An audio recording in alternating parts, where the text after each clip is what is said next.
Bayangkan sebuah konflik epik yang tak hanya berlangsung selama beberapa dekade, tapi berabad-abad, mengguncang 3 benua dan melibatkan kerajaan-kerajaan terbesar di dunia. Ini adalah Perang Salib, sebuah saga heroik yang bukan sekadar perebutan tanah, melainkan benturan dua peradaban raksasa, Kristen dan Islam, yang akan membentuk nasib dunia selama ribuan tahun mendatang. Tapi, apakah Perang Salib benar-benar hanya soal agama, atau ada intrik politik, ambisi pribadi, dan rahasia gelap yang mengubah arah sejarah? Anda tak akan hanya menyaksikan pertempuran berdarah di padang pasir Yerusalem. Ini adalah kisah para kesatria yang mempertaruhkan segalanya demi kemuliaan, pemimpin yang berkhianat demi kekuasaan, dan negosiasi rahasia yang menentukan nasib bangsa-bangsa. Apa yang sebenarnya terjadi ketika bendera salib pertama kali dikibarkan? Mengapa ribuan orang dari seluruh Eropa berbondong-bondong menuju Tanah Suci, meninggalkan keluarga dan kehidupan mereka, hanya untuk menghadapi musuh yang tak pernah mereka bayangkan? Bersiaplah untuk menjelajahi sisi gelap Perang Salib yang jarang dibahas, dari intrik politik di Istana Vatikan hingga strategi militer yang belum pernah terdengar. Apa yang membuat para raja, paus, dan panglima perang bersedia mengorbankan segalanya demi perang ini? Dan bagaimana kisah ini akhirnya mengubah tatanan dunia, meninggalkan jejak yang masih terasa hingga kini? Disclaimer dulu,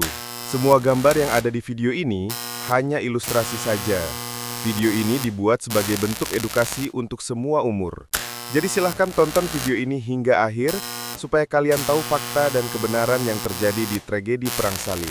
Jangan lewatkan kisah penuh teka-teki ini, karena di balik setiap kemenangan dan kekalahan, ada rahasia yang belum terungkap. Perang Salib merupakan serangkaian ekspedisi militer yang dilancarkan oleh bangsa Eropa Barat pada abad pertengahan, antara abad ke-11 hingga ke-13 Masehi, demi merebut kembali wilayah suci Yerusalem dan daerah sekitarnya dari kendali Muslim. Istilah salib merujuk pada simbol Kristen salib yang dikenakan oleh para prajurit Kristen yang mengikuti perang ini. Para pejuang salib disebut tentara salib karena mereka menjadikan agama Kristen sebagai alasan utama perjuangan mereka. Sebelum pecahnya Perang Salib, Eropa Barat berada dalam keadaan tidak stabil setelah runtuhnya Kekaisaran Romawi Barat pada abad ke-5 Masehi. Eropa terpecah menjadi banyak kerajaan kecil yang saling bersaing dan bertikai.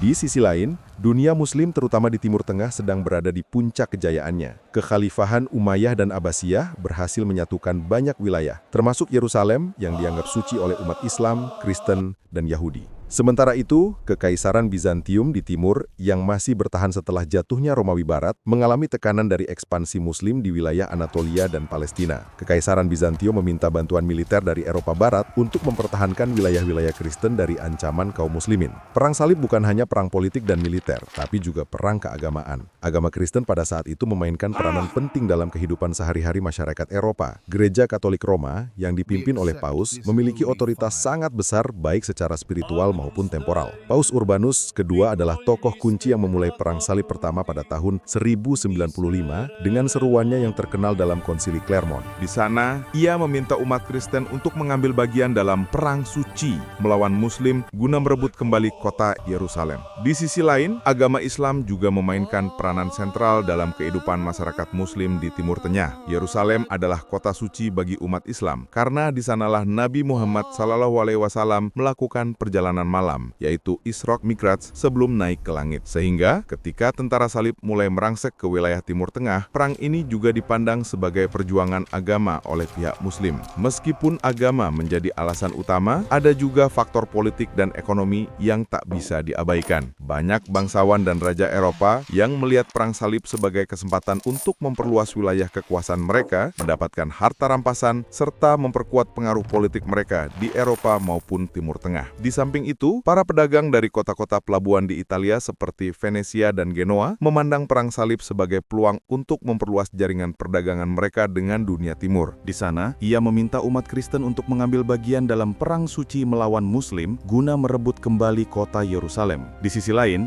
seruannya terkenal dengan janji pengampunan dosa bagi siapa saja yang ikut serta, sebuah janji yang sangat menarik bagi masyarakat Eropa yang sangat religius. Dalam pidatonya, Paus Urbanus II menyatakan bahwa umat Kristen di Timur Tengah dan Bizantium sedang berada di bawah ancaman kaum Muslim, dan bahwa kota Yerusalem, kota suci bagi umat Kristen, harus direbut kembali. Seruannya disambut dengan antusiasme besar oleh para bangsawan, kesatria, dan rakyat jelata di Eropa. Para pejuang yang mengikuti Perang Salib berasal dari berbagai latar belakang. Sebagian besar besar adalah kesatria dan bangsawan yang melihat perang ini sebagai kesempatan untuk memperluas wilayah kekuasaan dan mendapat kekayaan. Namun banyak juga rakyat jelata yang tertarik ikut serta karena janji pengampunan dosa dan keinginan untuk mendapatkan status sosial yang lebih tinggi. Bagi banyak kesatria, perang salib juga merupakan bentuk pengabdian kepada Tuhan dan cara untuk menebus dosa. Mereka percaya bahwa dengan ikut serta, mereka akan mendapatkan tempat di surga. Selain itu, banyak yang termotivasi oleh legenda tentang Yerusalem dan harapan akan menemukan kekayaan melimpah di sana. Dunia Muslim pada awalnya tidak terlalu memperhatikan ancaman dari Eropa. Banyak wilayah Muslim di Timur Tengah saat itu sedang terpecah belah dan sibuk dengan konflik internal. Namun, ketika tentara salib mulai menyerang, umat Muslim mulai menyadari ancaman tersebut dan akhirnya bersatu untuk melawan serangan-serangan dari Eropa. Pemimpin-pemimpin Muslim seperti Salahuddin Al-Ayyubi atau Saladin kemudian muncul sebagai tokoh sentral dalam perlawanan terhadap tentara salib. Saladin dikenal sebagai pemimpin yang cerdik dan memiliki keterampilan militer luar biasa.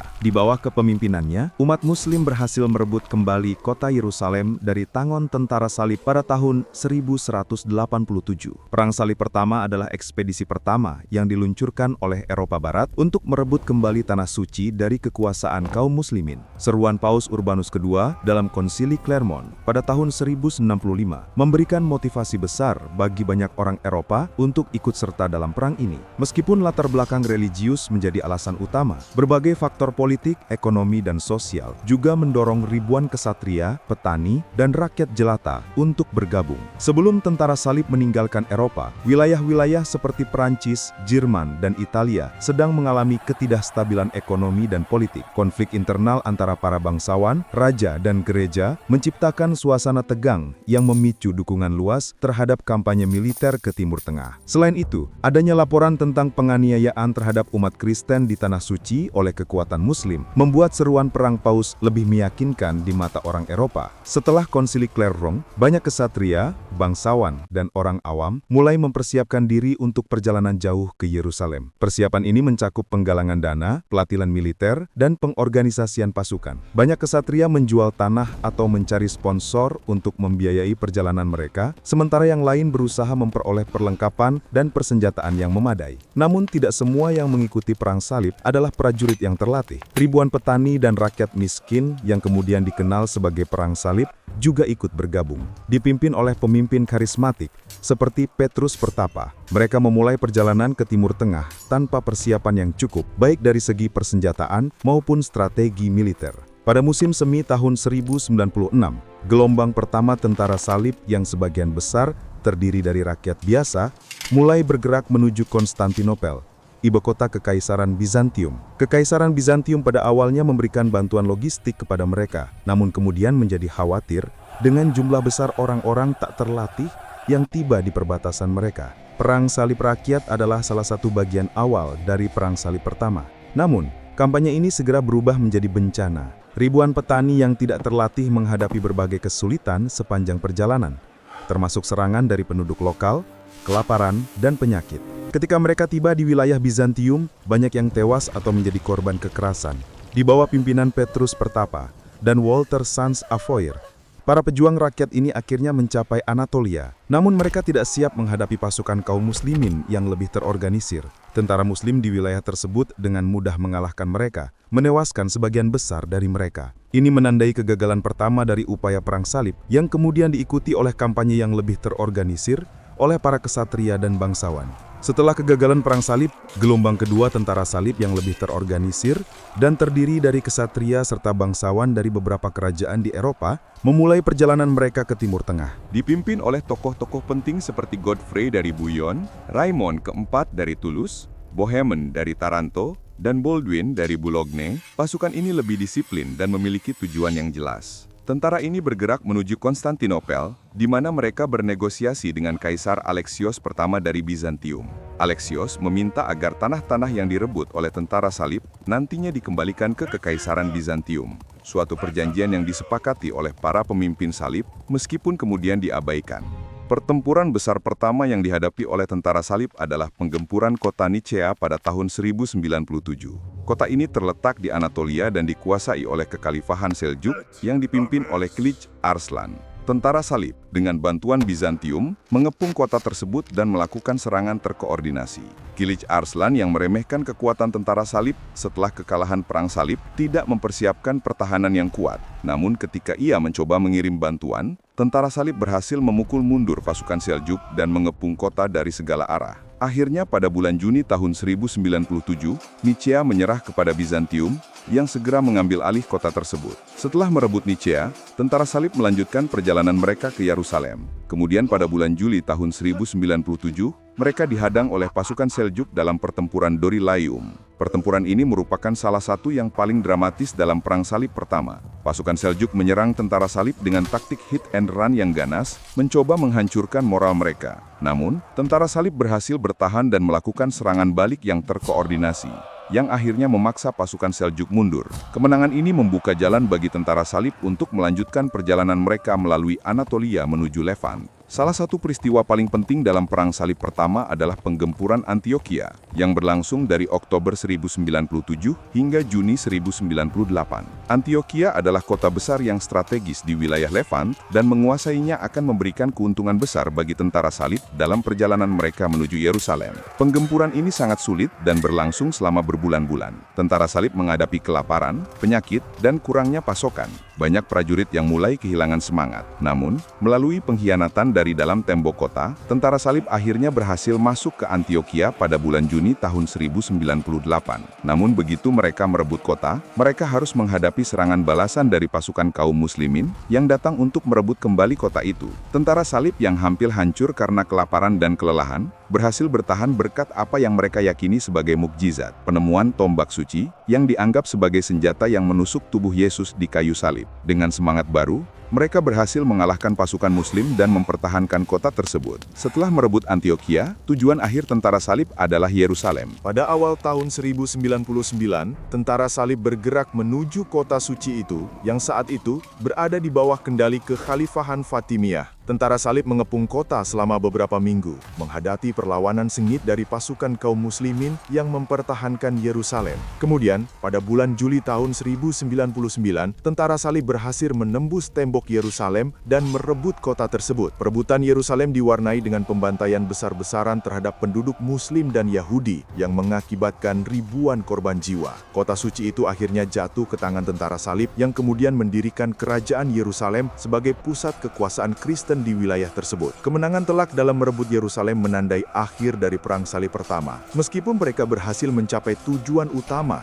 yaitu merebut kembali kota Yerusalem, keberhasilan ini ternyata hanya bersifat sementara. Wilayah yang mereka kuasai dikelilingi oleh kekuatan Muslim yang lebih besar dan lebih terorganisir, yang pada akhirnya akan merebut kembali sebagian besar wilayah tersebut dalam Perang Salib berikutnya. Setelah keberhasilan tentara salib dalam merebut Yerusalem pada tahun 1099, mereka mendirikan beberapa kerajaan Kristen di wilayah Levant, termasuk Kerajaan Yerusalem, County of Edessa, Principality of Antioch, dan County of Tripoli. Namun kekuatan Kristen di Timur Tengah ini tidak berlangsung lama tanpa ancaman. Pada awal abad ke-12, dunia Muslim mulai bangkit kembali, dipicu oleh pemimpin-pemimpin yang lebih kuat dan persatuan baru di bawah panji Islam. Pada tahun 1144, Zengi, seorang pemimpin Muslim yang kuat dari dinasti Seljuk, berhasil merebut kembali kota Edessa, salah satu benteng utama tentara salib di Timur Tengah. Perebutan Edessa ini mengguncang Eropa, karena Edessa merupakan benteng salib yang paling jauh di utara dan dianggap sebagai penghalang pertama terhadap serangan kaum muslimin. Kejatuhan Edessa menjadi pemicu utama yang mendorong terjadinya Perang Salib kedua, yang dicanangkan oleh Paus Eugenius III pada tahun 1145.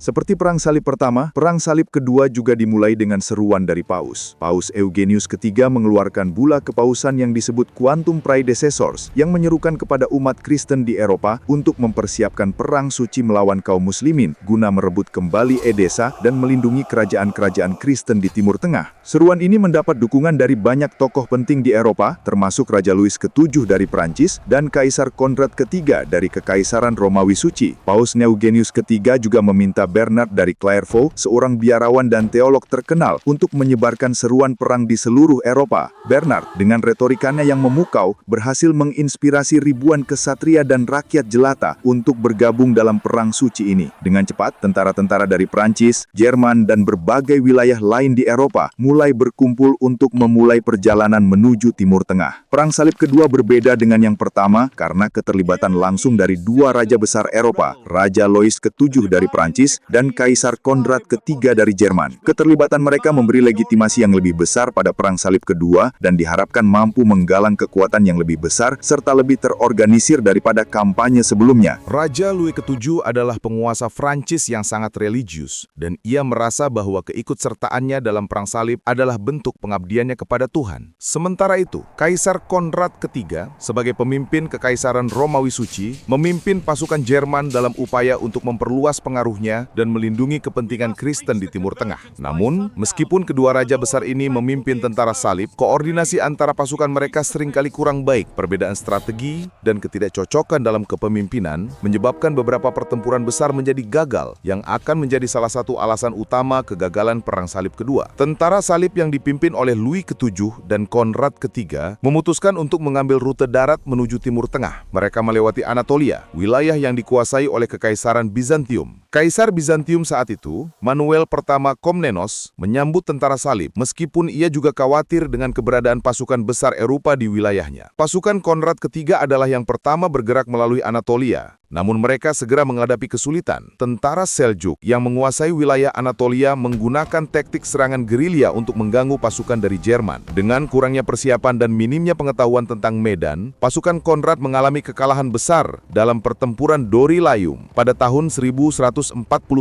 yang menyebabkan sebagian besar pasukannya musnah. Setelah kekalahan ini, Konrad ke-3 bergabung dengan pasukan Louis ke-7 yang juga menghadapi masalah serupa dalam perjalanannya menuju Anatolia. Pasukan Prancis mengalami serangan berulang dari tentara Seljuk dan kehilangan banyak prajurit akibat penyakit, kelaparan, dan pertempuran. Setelah tiba di Levan, tentara salib menyusun rencana untuk merebut kota Damaskus, sebuah pusat penting kekuatan Muslim di wilayah tersebut. Penggempuran Damaskus dimulai pada tahun 1148 dan pada awalnya tentara salib berhasil menekan pertahanan kota tersebut. Namun, kurangnya persiapan dan koordinasi antar pasukan serta pertahanan kuat dari penduduk Damaskus membuat penggempuran ini menjadi gagal. Setelah beberapa hari bertempur, tentara salib memutuskan untuk mundur. Sebagian besar karena perpecahan internal di antara para pemimpin salib. Pasukan Muslim berhasil mempertahankan kota, dan kekalahan ini dianggap sebagai pukulan besar bagi moral tentara salib dan umat Kristen di Eropa. Kegagalan dalam penggempuran Damaskus menandai berakhirnya Perang Salib Kedua dengan hasil yang jauh dari harapan awal. Kegagalan Perang Salib Kedua menyebabkan kekecewaan yang mendalam di Eropa. Banyak yang merasa bahwa kekalahan ini disebabkan oleh kurangnya persatuan di antara para pemimpin Eropa, serta ketidakmampuan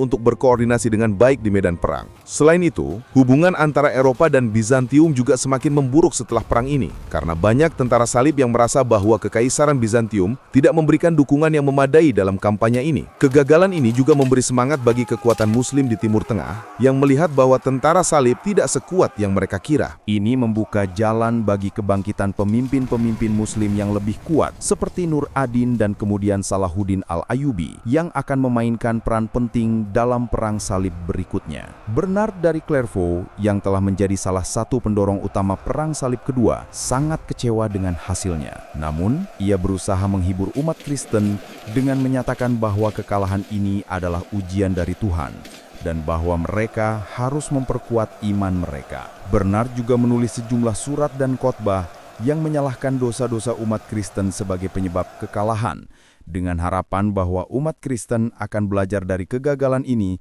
dan memperbaiki diri di masa depan. Namun, meskipun usahanya untuk menenangkan hati umat Kristen, kepercayaan terhadap keberhasilan Perang Salib mulai goyah di kalangan banyak orang Eropa. Banyak yang mulai mempertanyakan, apakah Tuhan benar-benar mendukung kampanye militer ini? Kekecewaan ini akan terus membayangi Perang Salib berikutnya. Setelah kegagalan Perang Salib Kedua, kekuatan Muslim di Timur Tengah mulai mengalami kebangkitan yang luar biasa di bawah kepemimpinan Salahuddin al-Ayyubi. Salahuddin lahir pada tahun 1137 di Tikrit, Irak, dari keluarga Kurdi yang memiliki hubungan dekat dengan penguasa dinasti Zengid. Di bawah bimbingan Nur ad-Din, pemimpin Zengid yang kuat, Salahuddin mulai mendapatkan reputasi sebagai jenderal yang berbakat. Salahuddin dikenal tidak hanya karena keahliannya dalam strategi militer, tapi juga karena kebijaksanaannya sebagai pemimpin yang adil dan soleh. Ia berhasil mempersatukan berbagai faksi Muslim yang sebelumnya terpecah belah,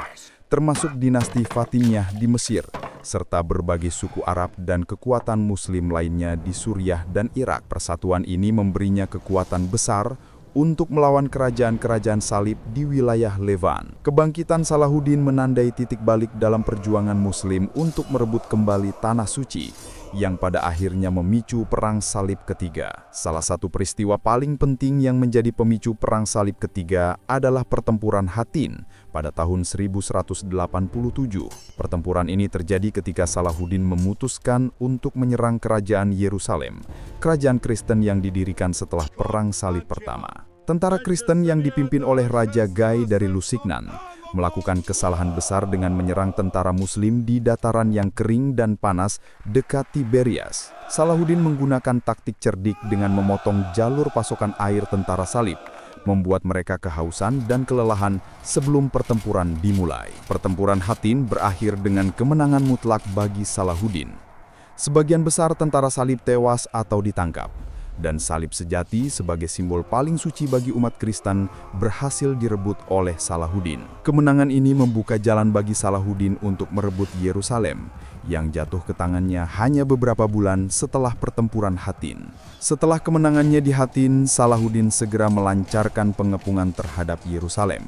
Kemudian pada bulan Oktober tahun 1187, kota suci tersebut jatuh ke tangan Salahuddin tanpa perlawanan besar. Meskipun Yerusalem adalah kota yang sangat penting bagi umat Islam, Kristen, dan Yahudi, Salahuddin menunjukkan belas kasih yang luar biasa terhadap penduduknya. Alih-alih membantai penduduknya seperti yang dilakukan oleh tentara salib saat merebut Yerusalem pada tahun 1099, Salahuddin malah mengizinkan penduduk Kristen untuk meninggalkan kota dengan aman setelah membayar tebusan. Tindakan ini memberinya reputasi sebagai pemimpin yang adil dan mulia. Bahkan di mata musuh-musuhnya, kejatuhan Yerusalem mengguncang Eropa. Bagi umat Kristen, kehilangan kota suci ini adalah bencana besar, dan segera muncul seruan baru untuk melancarkan perang salib guna merebut kembali kota Yerusalem. Paus Gregorius ke-71 mengeluarkan seruan resmi untuk memulai Perang Salib Ketiga pada tahun 1187.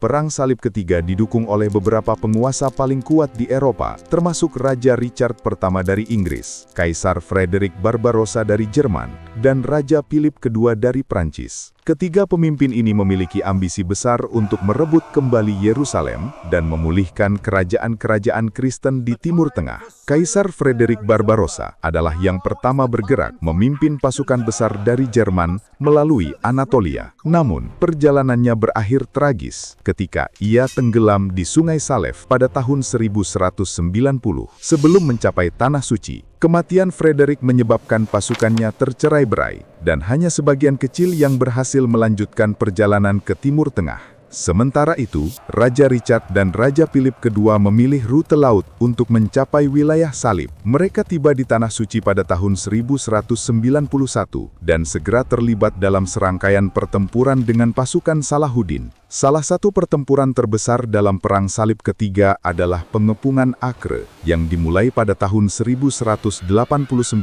dan berlangsung selama hampir 2 tahun. Kota pelabuhan Acre, yang dikuasai oleh Salahuddin, adalah benteng strategis yang penting bagi kedua belah pihak. Tentara salib yang dipimpin oleh Richard pertama dan Philip II akhirnya berhasil merebut Acre pada tahun 1191 setelah pertempuran yang sangat sengit. Kemenangan ini memberi tentara salib pijakan yang kuat di pesisir wilayah Levan, tetapi mereka masih menghadapi tantangan besar untuk merebut kembali Yerusalem. Setelah kemenangan di Acre, Philip II kembali ke Prancis, meninggalkan Richard untuk memimpin kampanye militer melawan Salahuddin. Pada bulan September tahun 1191, Richard dan pasukannya bergerak dari Acre menuju Java.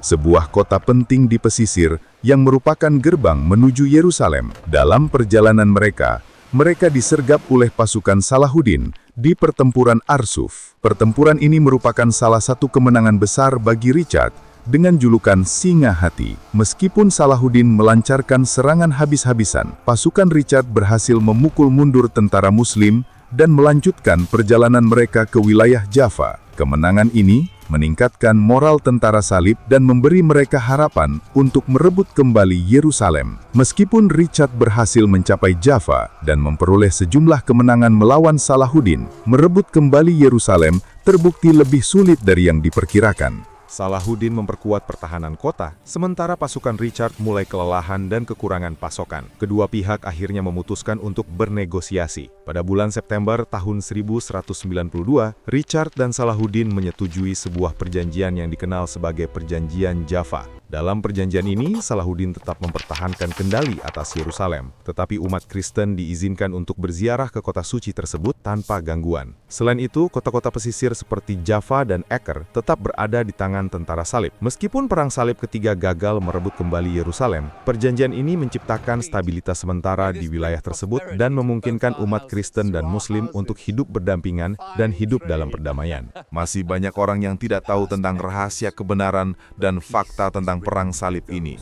Maka bagikan video ini ke teman-teman dan keluarga kalian. Wajib like dan komen video ini. Dan subscribe channel ini, karena channel ini akan mengungkap kebenaran dan fakta sejarah tentang agama Islam yang belum banyak orang tahu.